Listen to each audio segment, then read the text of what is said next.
candy. Yan. Tikim check tayo, tikim check. Dali. Mo.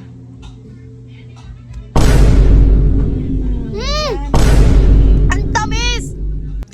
Eto, at saka hinog yung mangga na ginagamit dito ng aking nanay si Deng. Masarap. At saka nagbablog din siya. Mag-subscribe kayo. Ilalagay ko sa may description ang kanyang vlog. And ngayon, gagawan ko na ito. Finish na rin yung anak. Ayan. Look at the video.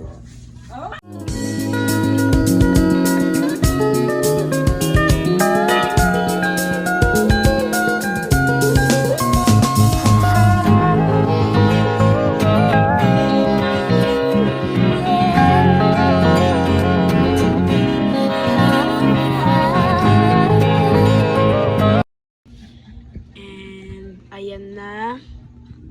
Tapos na. Homemade ice candy. Bye guys!